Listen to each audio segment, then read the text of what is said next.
hacer un trabajo interdisciplinario, como les proponemos a ustedes que estudien, ¿no es cierto? Con un trabajo integrado de las dos materias.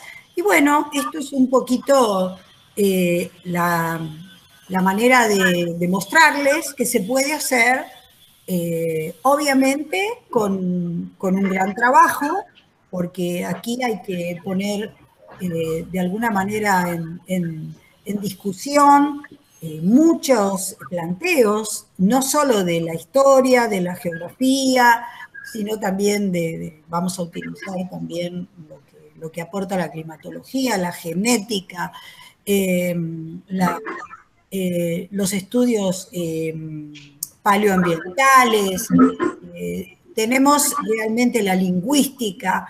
Y bueno, ¿por qué? Bueno, porque vamos a hablar nada más y nada menos del poblamiento americano, de cómo se llevó adelante el poblamiento americano. Entonces, claramente nos damos cuenta que no lo podemos hacer solo ni desde la arqueología, ni desde la antropología, ni desde la historia, ni solo de la climatología, sino que tienen de alguna manera que articularse los estudios con estas ciencias y llegar por lo menos a una aproximación de un conocimiento validado, que es lo que tratamos de hacer en la ciencia. La forma de relacionarnos con el ambiente es muy particular, es diferente al resto de las especies vivas, al resto de los animales, ya que nosotros podemos apreciar de alguna manera las condiciones que nos ofrece la naturaleza, las condiciones ambientales, y a partir de allí poder reflexionar y pensar cómo relacionarnos con ese ambiente, ¿no? Y evidentemente las glaciaciones, y la última gran glaciación fue, digamos, un fenómeno climático global que permitió, digamos, a las distintas poblaciones desplazamientos y migraciones, ¿no? Y de ahí parte esta teoría del poblamiento americano. Ahora, ¿de dónde vienen las glaciaciones? ¿Qué son y cómo se formaron? Lo vamos a ver utilizando un recurso, ¿ya?, que es el Google Earth, ¿sí? La Tierra es casi una esfera, ¿no?, que está suspendida en el universo y que tiene un movimiento de rotación sobre un eje terrestre, es decir, el movimiento de la Tierra es constante del oeste al este y a través de su eje terrestre tiene dos puntos, digamos, de intersección, que son los polos. Estos polos son los que determinan, ahí, a ver si va lento. Estos polos son los que determinan la posición de la Tierra con respecto a la radiación solar. Es decir, parte de la, digamos, de la terrestre, ¿sí?, recibe radiación solar. Hay alguien que entrar. A ver si lo puedo ver. No. Sí, ahí. Pero dejando la... Ahí está. Digamos, de la Tierra, ¿sí?, queda expuesta a la radiación solar en la ecuatorial, ¿sí?, pero las polares, tanto el polo norte, acá vemos el polo norte, ¿sí?, el océano glaciar ártico, el polo norte, como el polo sur, debido a la esfericidad terrestre, recibe la radiación solar con menos intensidad y con los rayos inclinados u oblicuos. Entonces, tanto en el polo sur como en el polo norte, ¿sí?, tenemos menor intensidad de la radiación solar. Bien, esta intensidad solar de la radiación solar varía a lo largo de la historia de la Tierra. Ustedes piensen que la Tierra tiene 4.500 millones de años de existencia, y en toda su historia geológica, la Tierra ha sufrido diferentes procesos o glaciaciones. ¿Qué significan las glaciaciones? Significan enfriamientos, ¿sí? Hubo un periodo en el precámbrico, digamos a finales del precámbrico, donde el enfriamiento fue tan grande que la Tierra se convirtió en una bola blanca, o sea, se congeló todo el planeta, ¿sí? Hoy lo que vamos a hacer referencia no es a todos esos procesos glaciarios, sino al último gran periodo glaciario, que podemos ubicarlos dentro de los 20.000, 18.000 años anteriores a Cristo, o before the present, antes del presente, donde hubo una gran glaciación que se llamó Biurn. ¿Por qué? Porque esta glaciación llegó hasta el centro de Alemania, ¿sí? Es decir, hubo un avance glaciario que se produjo tanto en el Polo Norte como en el Polo Sur, ¿sí? Esto hay una explicación, digamos, hay unos cuantos están esperando. Ahí está. Hay una explicación referida a el movimiento que tiene el eje terrestre. El eje terrestre, además de generar la rotación de la Tierra, también su eje se puede mover, ¿sí? Como si fuera un trompo, y esas fluctuaciones del movimiento del eje terrestre hace que haya cambios climáticos. Estos cambios climáticos producen periodos de enfriamiento y periodos de calentamiento. Nosotros ahora estamos en un periodo de calentamiento global, ¿no? ¿Hasta dónde avanzaron las glaciaciones en América? Bueno, acá vemos, yo lo dibujé, ¿sí? Avanzaron desde lo que sería el Polo Norte, ¿sí? Hasta, digamos, prácticamente el centro de Estados Unidos, o sea que la glaciación abarcó, digamos, todo lo que es Canadá, ¿sí?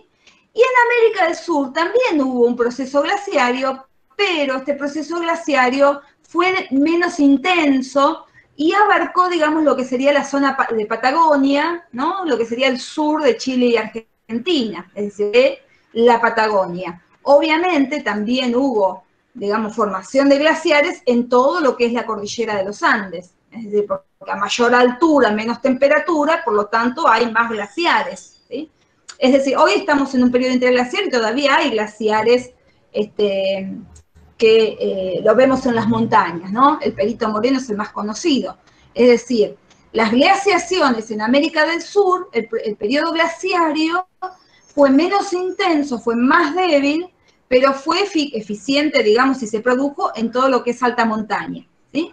¿Por qué se da esto? Porque América del Sur, a diferencia de América del Norte, digamos, es un continente que, digamos, tiene una gran oceanidad, es decir, la presencia de los océanos es mucho más importante, por lo tanto, el enfriamiento no fue tan fuerte o tan importante como el enfriamiento que sí hubo en América del Norte, ¿sí? En América del Norte, como es más continental, el enfriamiento a partir de las glaciaciones generó un clima más frío, más árido, más seco, ¿sí? Esa es una diferencia muy importante porque va a generar, digamos, que el hombre, los primeros pobladores americanos se van a relacionar de forma diferente, ¿sí? No es lo mismo ir habitando áreas áridas, esteparias o frías, que ir habitando áreas más húmedas, ¿no?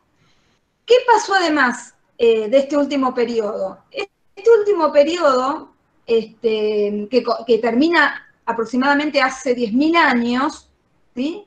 Lo que generó también fueron pulsos posteriores, es decir, avances posteriores. Es decir, no es que se termina la glaciación y empieza el periodo de calentamiento global, sino que hay como avances y retrocesos, ¿eh? Y hubo dos pulsos muy importantes, el Drías en América del Norte y el reverso antártico en América del Sur, y estos pulsos también impulsaron de alguna manera la posibilidad de los movimientos o los desplazamientos migratorios. ¿Por qué? Porque al haber más presencia de hielo, ¿sí? El hielo, digamos, lo que va a generar es absorción de agua líquida de los océanos, ¿no? Se comienza a enfriar, se congela, y esto va a generar una disminución del nivel del mar. Es decir, amplias áreas de lo que acá conocemos como el estrecho de Bering, acá ahora vamos a ir más cerca, pero amplias áreas del estrecho de Bering, ¿sí? Que conectan a Asia, Siberia, con Alaska, ¿sí? Quedaron, digamos, con territorios en superficie. Lo que hoy está en el fondo del mar, en ese momento estaba sobre el nivel del mar. y todas las áreas costeras, por ejemplo, de lo que es Alaska, Canadá, Estados Unidos, también, digamos, estaban sumergidas. Y lo mismo va a pasar en América del Sur, ¿sí? Acá toda la llanura pampeana, por ejemplo, la provincia de Buenos Aires, también va a dejar expuestas áreas en superficie, que hoy están, digamos, hundidas, ¿no?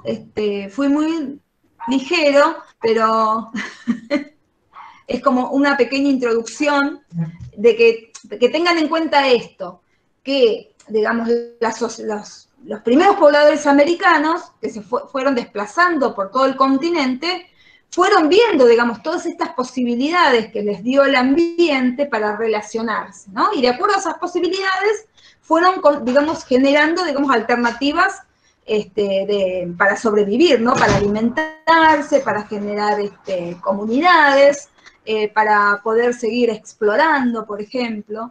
Y que este fenómeno que son las glaciaciones, la última gran glaciación, con determinados pulsos de avance y retroceso, digamos, posibilitaron poblamientos en áreas que hoy, o movimientos en áreas que hoy están bajo el mar, y que en ese momento estaban en superficie. Entonces, pensar el poblamiento pensando que era otra la geografía de América, no la geografía que es, digamos, las condiciones que tenemos hoy, sino que era distintas las condiciones.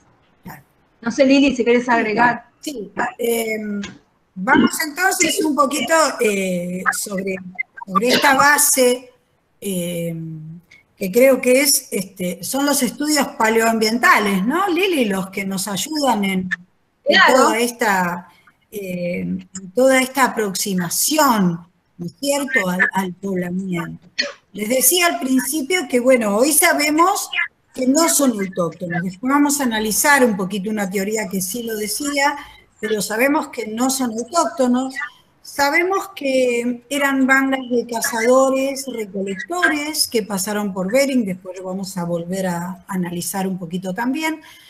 Pero yo quiero decirles algo que es muy interesante, ¿no? Porque estas son cosas que sí sabemos. Sabemos que eran grupos de familias pequeñas, muy unidas por vínculos cooperativos y solidarios, de muy alta movilidad, ¿sí? Y que obviamente se movían, como decía la profesora, un poco en estaciones y buscando la subsistencia a partir de posibilidades de mejores espacios y territorios como para poder vivir, ¿verdad? Entonces, estos grupos, de alguna manera, también fueron moviéndose y desplazándose en base a organizaciones sociales que no eran jerárquicas, pero que sí tenían algo que a mí me interesó mucho, que es una cosmología que de alguna manera interpretaba ese mundo interior, ese mundo imaginario, ese mundo sobrenatural, que se imbricaba con ese mundo natural que vivían, y eso los hacía complejos en toda esta cosmología. ¿Por qué les marco esto desde el principio? Porque nosotros venimos trabajando mucho lo que llamamos la trama de significados, ¿no es cierto? Y seguramente cuando nosotros abordamos las culturas aborígenes un poco más, digamos, de mayor tiempo histórico, las vemos con una gran aproximación a la naturaleza. O sea, es difícil para ellos separar la naturaleza del hombre, su cosmovisión está incorporada. Y fíjense que hay un sustrato en esa trama de significados que es realmente muy interesante y que ya lo podemos ubicar en estos grupos. Decimos que sabemos que es el Homo sapiens sapiens, no es neandertal, como a veces se pudo pensar, y lo sabemos por, obviamente, hoy la genética que por el ADN sabemos que somos nosotros, es el Homo sapiens moderno, es la última migración, ¿verdad? ¿Y de dónde? Bueno, de dónde ya se lo plantearon quienes llegaron a América con la conquista y colonización, y por supuesto le dieron respuestas que tenían que ver también con su imaginario y su cosmovisión, porque trataron de buscar obviamente en la Biblia las respuestas, porque obviamente para ellos la Biblia les daba las respuestas a todo, entonces empezaron a producir teorías que tenían que ver o con las tribus de Israel, o tenían que ver, por ejemplo, con Noé. Otros pensaron en relatos de mitos como el mito de Platón, de la Atlántida, es decir, trataron de buscarle una razón a esta llegada. Lo mismo hacia el siglo XIX, ya el padre Acosta, con un avance un poco intuitivo, pensó en Bering, pensó en esta llegada a través de Bering. Pero también tenemos a fines del siglo XIX a Florentino Ameghino, un antropólogo, que realmente fue un antropólogo muy importante en nuestro país y realizó excavaciones de gran valor, sobre todo en la parte de Bahía de Necochea hasta Bahía Blanca, y en la zona, en el lugar de Fontezuelas, en la provincia de Buenos Aires, creo que es cerca de Mercedes, si mal no recuerdo, encuentra cráneos que obviamente conviven con megafauna, y cuando data la roca se equivoca, ¿verdad? Y cree que es del terciario, entonces habla de un origen autóctono. Por supuesto, era el hombre, digamos, había surgido en las Pampas, y sobre esa base elabora su teoría. Por supuesto, Hrdlicka, que es también un checo que trabaja en Estados Unidos, rebate toda esta teoría, en realidad la desecha, pero no solo desecha este origen autóctono, que realmente había un error de datación, sino también desecha la convivencia con la megafauna.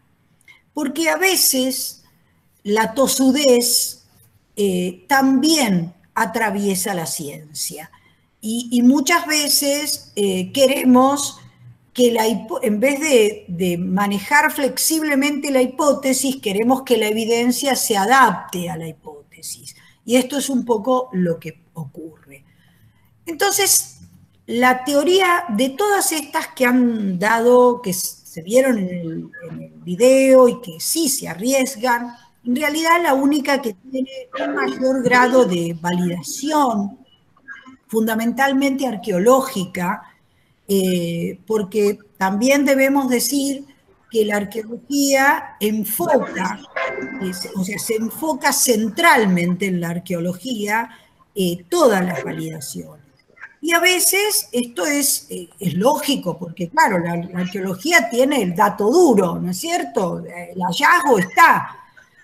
Pero a veces también quedarnos solo en la arqueología nos impide abrir la mente a otras alternativas. Entonces, ¿qué se dice con la arqueología? Bueno, se dice justamente que el hombre americano viene de Siberia, y entonces vamos a averiguar quién está en Siberia, ¿no es cierto? Quién está en la zona próxima a Bering, y se encuentran en realidad que ya estaba el Homo erectus allí. Hay hallazgos del Homo erectus, que nosotros lo hemos estudiado, ¿no es cierto? Que fue el que migra, ¿se acuerdan? El que ya tenía un desarrollo psicomotriz muy grande, un desarrollo cognitivo muy importante, y eso lo lleva a tener herramientas muy importantes. Y se encuentra también a Neandertal. También hay hallazgos de Neandertal, ninguno, obviamente, de ellos es el que viene a América, de América va a venir quien ustedes conocen como Cromañón, ¿no es cierto? Con el Homo sapiens sapiens. Hay allí grupos de cazadores-recolectores, con también técnicas líticas, no demasiado perfeccionadas, también con grupos pequeños, pero acá hay algo muy interesante, ¿verdad? Se propone este paso por Bering. Hay como dos posiciones, una de un grupo que habrá llegado por el corredor de Alberta, ¿no, Lili? Que está entre los dos grandes glaciares, ¿no? El Laurentiano y el Cordillerano. Eso, porque Canadá estuvo cubierta de hielo, ¿verdad? Durante este periodo. Entonces quedó el corredor. Sí. Corregime cualquier cosa. No sé si me escuchas. Si no, hay un grupo. Sí, perfecto. Hay un grupo. ¿Se escucha? Sí, sí, te escucho, sí. Lili, ¿escuchás? Sí, profe. Sí, se escucha. Ah, bueno, sí, profe. Bueno. Bueno, acá tenemos, le muestro el estrecho de Bering, Lili. Sí, dale. A los chicos les estábamos justamente el estrecho de Bering. Que en realidad, fíjense que acá hay una distancia de 80 kilómetros, el estrecho tiene aproximadamente 80 kilómetros de la costa de lo que sería Rusia y la costa norteamericana, es decir, de Siberia y Alaska, ¿sí? Imaginen que todo esto estaba emergido, porque al haber glaciares bajaban el nivel de los mares, y como dice la profesora, digamos, una de las posturas es, una de las posturas es el ingreso por lo que sería Alberta, Canadá, que es digamos, el norte de Alaska, donde están los montes de las Rocallosas, los montes Brooks, ¿sí? Que es esta flecha color roja.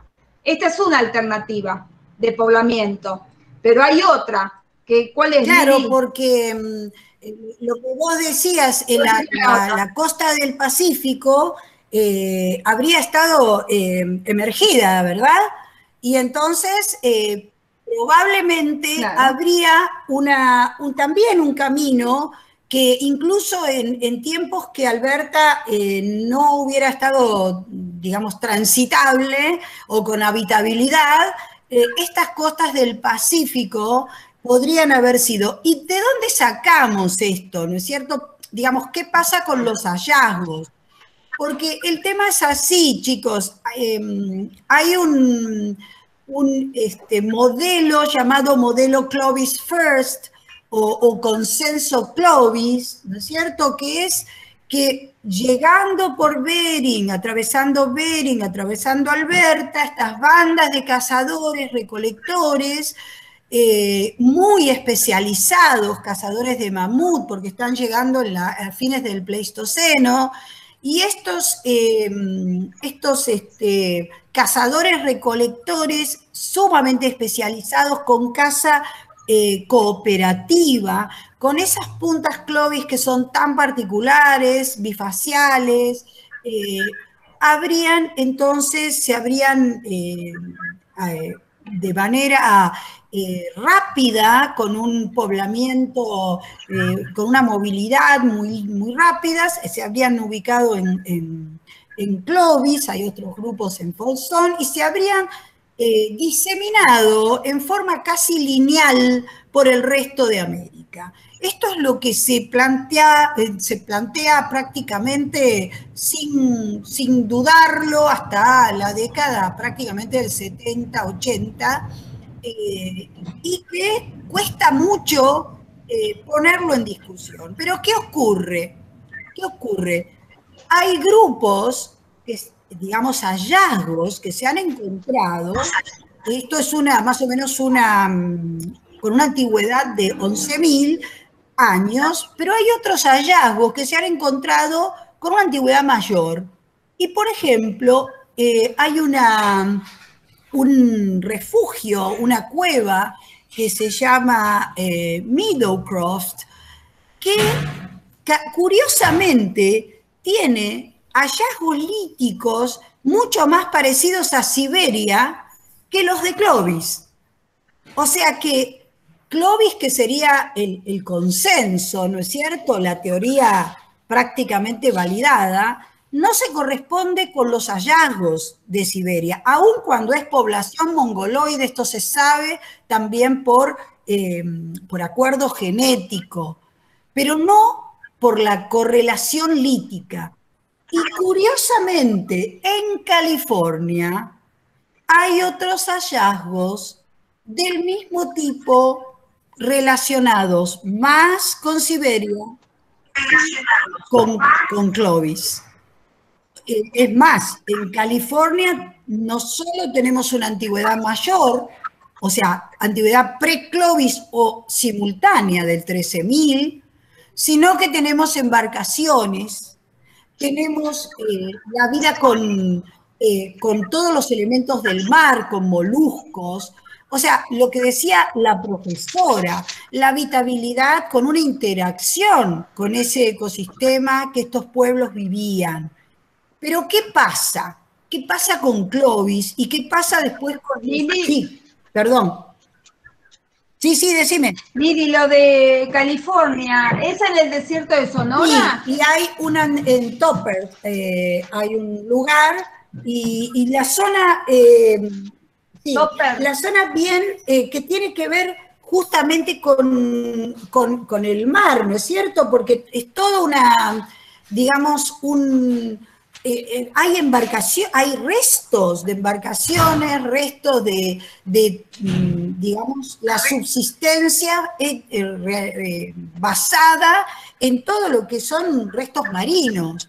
O sea que no podemos decir que son cazadores, lo mismo que lo que dijimos en Middlecroft. Hay incluso hasta restos de vegetales. ¿Y por qué decimos esto? Lo mismo va a pasar después vamos a hablar un poquito de Sudamérica, pero ¿por qué decimos esto? ¿Por qué lo ponemos en cuestión?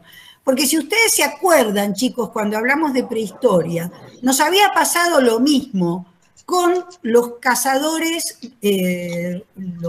grupos de cazadores recolectores, que era también el consenso de la prehistoria, ¿no es cierto? Era el macho cazador con las herramientas que se había impuesto sobre la naturaleza. Y de pronto, el Homo habilis en Old Dubai no era cazador, era carroñero. Entonces, lo que yo quiero mostrarles es que a veces este sesgo, que no viene de la ciencia, no viene de la validación, sino viene de alguna manera de la ideología, ¿no? de cómo está impregnado, porque como dice Giddens, las ciencias sociales no las podemos separar en un tubo de ensayo. Nosotros somos sujetos y objetos a la vez de lo que estudiamos. Entonces, muchas veces este sesgo nos impide poder analizar, ¿no es cierto?, el resto con la amplitud que implica la diversidad, así como la linealidad del paleolítico que está totalmente desacreditada hoy, ¿no es cierto? Una evolución lineal está totalmente desacreditada, pues sabemos que había una gran diversidad de especies y que había una gran diversidad de formas de subsistencia. Bueno, este hombre americano que llega al último lugar en sus migraciones, también se va a relacionar con ese ambiente y va a interactuar con él, ¿verdad?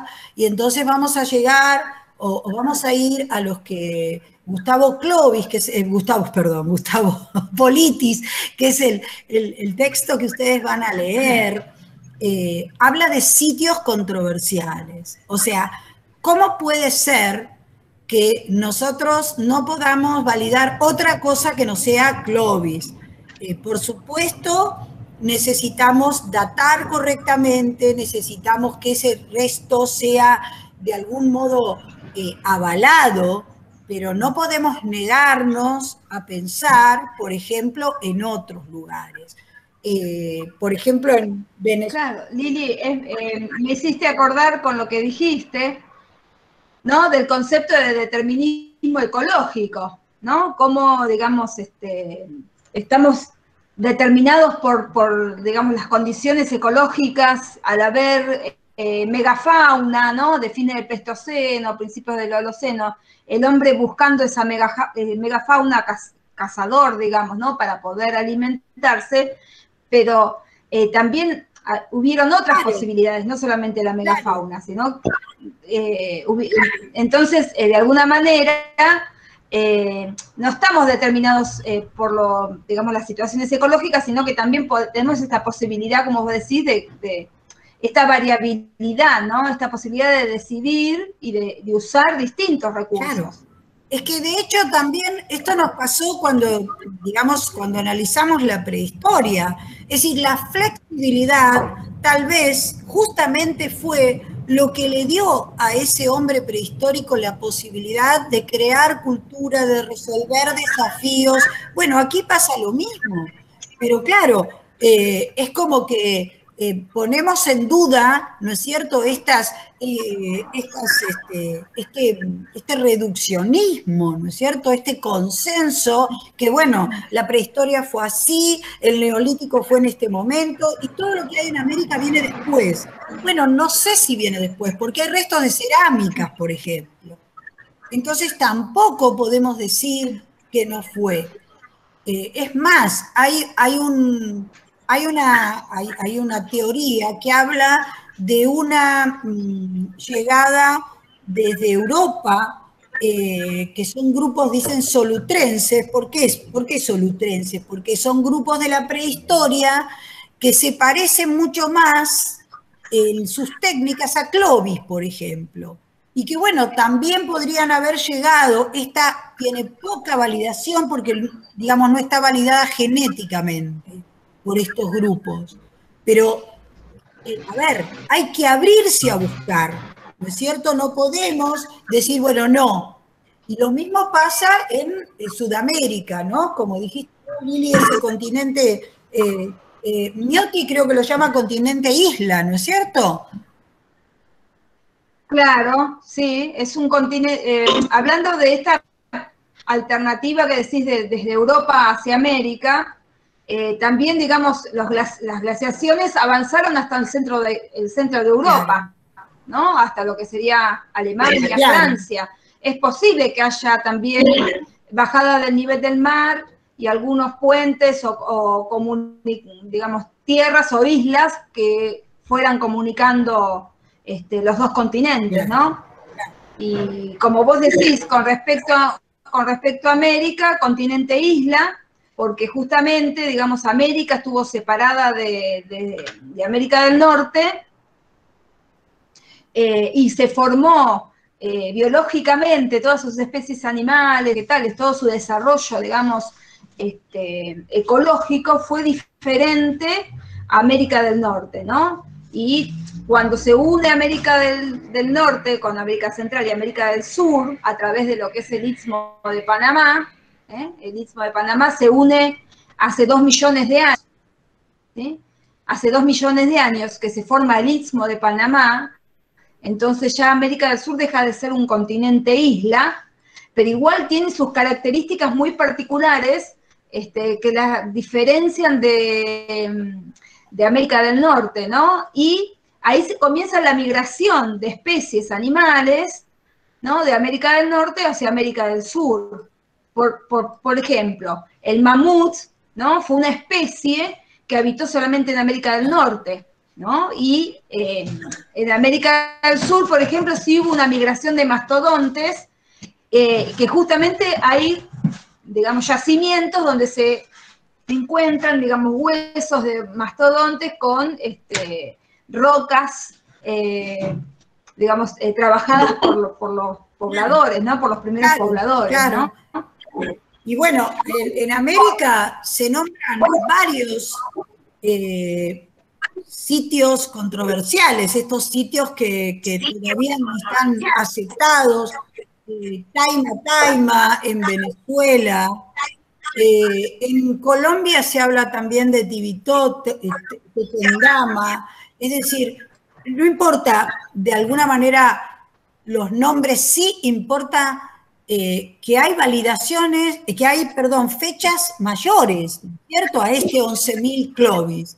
Y entonces, claramente, han llegado de algún lugar, han llegado antes, han interactuado con el ambiente, ¿sí? Hay un lugar que sí tiene una gran validación, que es Monte Alegre, en Brasil, en donde, fíjense, chicos, se habla incluso del 13.000, y Monte Alegre en Brasil es una cueva donde las paredes están pintadas, donde hay fogones, donde hay elementos líticos, o sea, donde incluso hay hasta vegetales. Entonces como dice, han comido, han pintado, han fabricado en ese lugar. Entonces, bueno, tuvo también una gran repercusión y se hizo con esto un gran debate, pero el saber hegemónico Entonces, es a a partir veces... de ahí empezaría la historia del arte. ¿Cómo? Ya que mostraban una cueva prehistórica, ¿se podría decir que a partir de la prehistoria empieza el arte? Porque se me vino eso la pregunta, un texto que leí hace rato. No entiendo, no entiendo lo que me decís. No entiendo. No escucho lo que me decís. Sí, el arte se inicia con de los petroglifos y los pictogramas. Bueno, no es el único lugar en la Patagonia No sé, también. Claro, hay las cuevas de las manos, por ejemplo. A ver, incluso en Pedra Furada. Ahí lo pongo. Claro, Pedra Furada en Brasil también tiene, sí. Yo estudié historia del arte y dicen que las primeras obras de arte son incluso, ¿cómo se llama? Con los Homo erectus, los Neandertal, que hacen estas figuras con las piedras. Ya, Es el Homo sapiens sapiens, no es el Erectus, no es el Erectus. Es el Homo sapiens sapiens. Ya Claro. tallando piedras, ya eso es una forma de arte. No es solamente... En realidad nosotros es decir, compartimos, ese es un gran debate. Hay un texto que ustedes tienen para leer que se llama Revolución o Evolución, en donde justamente se debate eso, ¿no? Si hubo elementos de arte antes o si el arte aparece con el Homo sapiens sapiens y con la representación simbólica. La mayoría coincide que el arte como representación simbólica aparece con el Homo sapiens sapiens y el aparato simbólico, pero es un debate también, porque digamos, por ejemplo, en enterramientos no hay elementos que indiquen antes del Paleolítico superior, no hay elementos que indiquen una creencia, porque el arte también tiene que ver con la creencia, con un imaginario.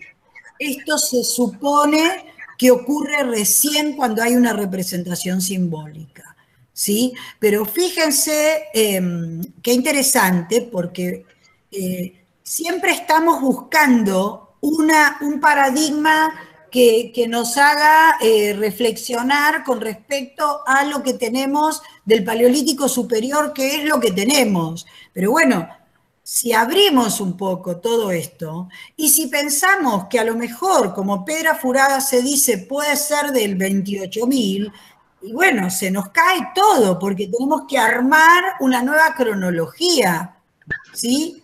Entonces, esto es lo que, digamos, hoy no lo sabemos, porque no tenemos la validación, porque algunos, cuando se analizó Pedra Furada, decían que, bueno, que esto no había acá, no había acción humana, que eran rocas, que todo era parte de la naturaleza. Lo mismo dice ese título que yo te decía de revolución o evolución, que a veces hay la misma naturaleza, hace trabajos que aparentan ser realizados por el hombre y no lo son.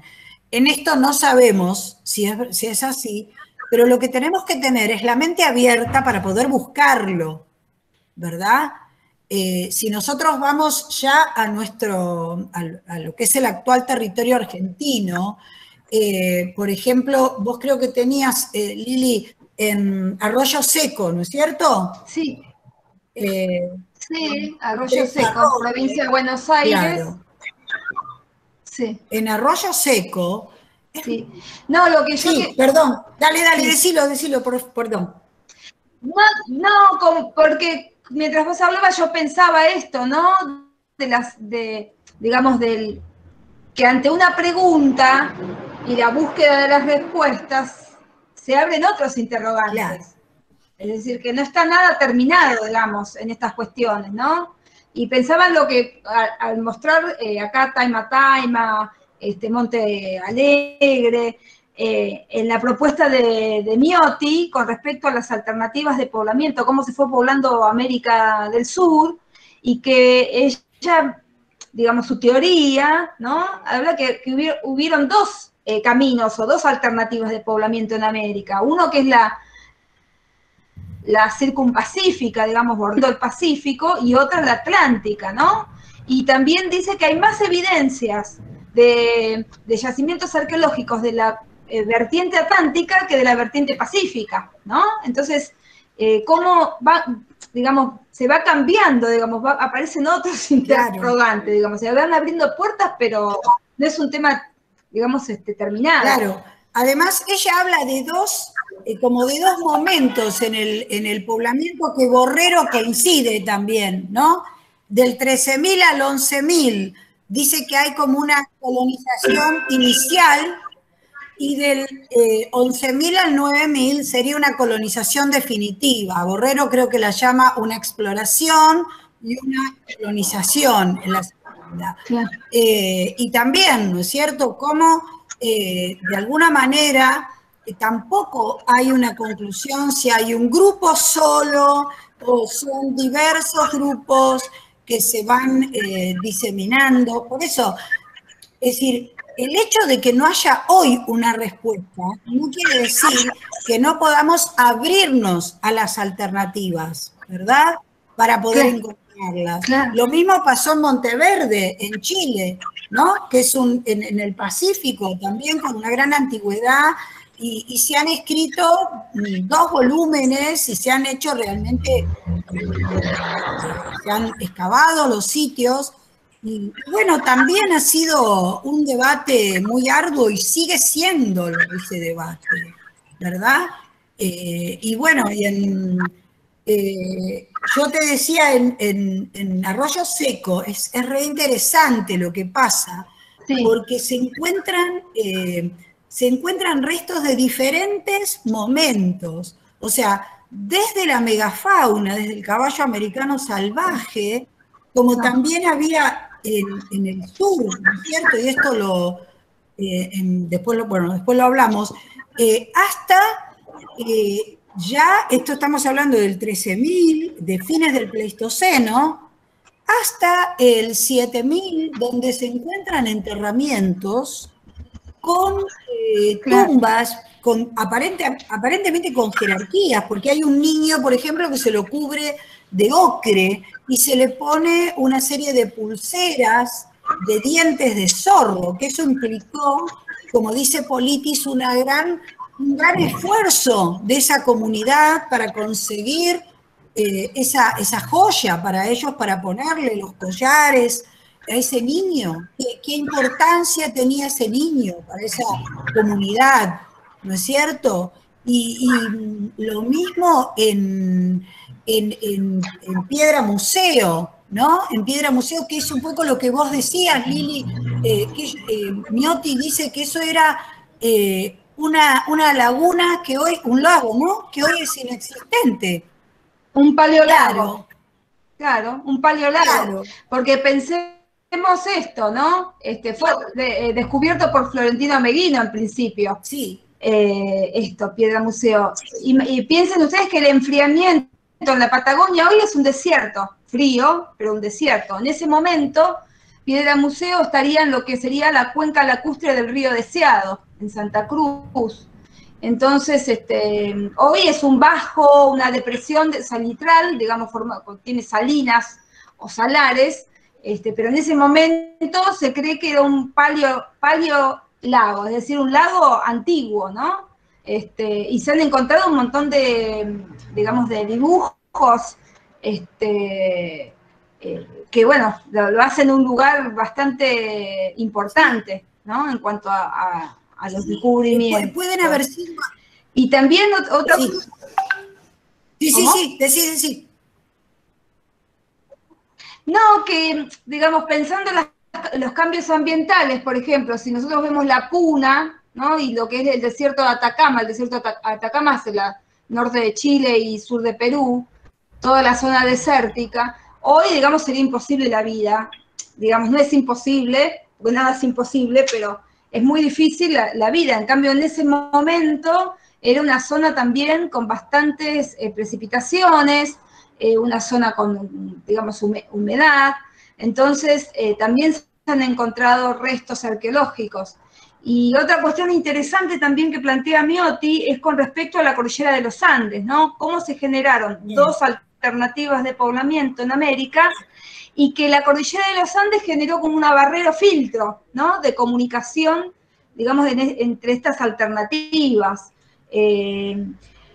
Y, digamos, pero también es para pensar, ¿no? Cómo muchos poblamientos podrían haber, digamos, desarrollado también del este hacia el oeste, utilizando los cursos de los ríos, porque en general el recurso crítico para las sociedades era el agua dulce, ¿no? Entonces, la importancia de los ríos que tuvieron para estos asentamientos y también para la exploración, ¿no?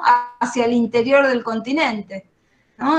Son como cuestiones para ir pensando de cómo podrían haber pensado, ¿no? Las posibilidades de ir ubicándose, colonizando, ¿no? Estableciendo tribus. Es bastante interesante. Y generando también casi semisedentarismo, ¿no? Claro. Vamos, combinándolo el con... Por eso... es que justo ahí es donde el punto, ¿no? Donde si nosotros nos ponemos en la cabeza el neolítico, como tenemos con las fechas que tenemos, digamos, prácticamente establecidas, claro, hay fechas que no dan estos hallazgos. Bueno, pero a ver, no, digamos, no es la manera adaptar las evidencias a la hipótesis, sino más bien abrirnos a otras posibilidades. Incluso en el sur, ya Julius Baer había descubierto en la zona de Tierra del Fuego culturas que tenían incluso 3 niveles, ¿no es cierto?, de establecimiento allí, y convivieron con caballo americano salvaje, o sea que prácticamente también tenemos unos 9.000 años atrás. Entonces, lo que yo no quiero de alguna manera volverlos locos con cifras, ¿no? Lo digo justamente para poner en discusión, como dijimos antes, estos modelos de consenso inamovibles. No hay nada inamovible. Esto es un trabajo, incluso hay muchas ciencias que colaboran con todo esto, ¿no? La datación estratigráfica, el carbono 14, la termoluminiscencia, muchísimas técnicas que aportan, el análisis genético, mitocondrial. Todo esto, de alguna manera, colabora para llegar a construir algunas hipótesis realmente sustentables. Es verdad, no tenemos ninguna segura, muy poco seguro, lo que decimos, ¿no es cierto?, hasta ahora. Pero bueno, la idea es abrir las investigaciones alternativas a los estudios, como para poder enriquecer el conocimiento, no estrecharlo, ¿no? Esto me parece que es muy importante de alguna manera para ir armando un poquito todo este proceso que es muy... Ustedes van a leer un librito, el librito entero, porque no tiene desperdicio, que es el librito de Gustavo Politis. Van a leer que tienen una actividad en el campus. Yo les voy a pasar también el de Gnocchi. Los chicos tuyos lo tienen, ¿verdad, Lili? Los primero Los míos sí, sí. Primero claro, tiene que leer Laura Gnocchi. Bueno, es para charlar y para poner en discusión. Y bueno, no sé, Lili, si querés decir algo más, y si no, vamos un poquito a Lander, si tenemos tiempo. Bueno, agregar te quería agregar que al final Ameguino en parte tenía cierta razón, porque ya, digamos, la evidencia de que el hombre pampeano, ¿no? Sapiens sapiens, obviamente, convivió con la megafauna, ¿no? Y, digamos, esas investigaciones fueron muy importantes para digamos, el desarrollo acá arqueológico de la Argentina, en parte. Falló en la datación, pero no en, digamos, Claro. Sí, pensemos que estamos hablando de fines del siglo XIX, ¿no? Es decir, claramente los hallazgos fueron realmente también muy importantes. Por eso, la idea es dejar abierto y poder seguir investigando, ¿no? Sin sesgos que hegemonicen. Lo que pasa es que es muy difícil porque la academia norteamericana, de alguna manera, también estuvo adscrita a mostrar, ¿no es cierto?, ese hombre cazador, porque claro, los restos de Clovis fueron y siguen siendo muy importantes, pero hoy ya nadie lo toma, digamos, como único, ¿no? Que esto es lo más importante para la ciencia, es el debate, ¿no? El debate. Sí. Era aclarar eso y, bueno, ver el tema también lo importante que es la construcción del territorio por parte del hombre, de la humanidad, ¿no? Los primeros, en este caso estamos hablando de los primeros pobladores, cómo fueron capaces de generar y de construir su territorio, ¿no? Generar territorialidad. Eso también es interesante. Le llamamos, que fueron distintas territorialidades. Claro, ¿no? Nosotros le llamamos, por eso yo empecé con esto de la trama de significados, porque si nosotros otra vez nos atenemos a lo que veníamos hablando, Lili, de la trialéctica, creo que acá encaja perfectamente, ¿no? Ese entrar por ese espacio vivido, esa sociedad que de alguna manera interactúa con ese espacio y de algún modo también construye sus estructuras, construye su modo de vivir, su estructura económica, ¿no es cierto? No solo, porque a veces uno dice subsistencia y es como que los está subestimando.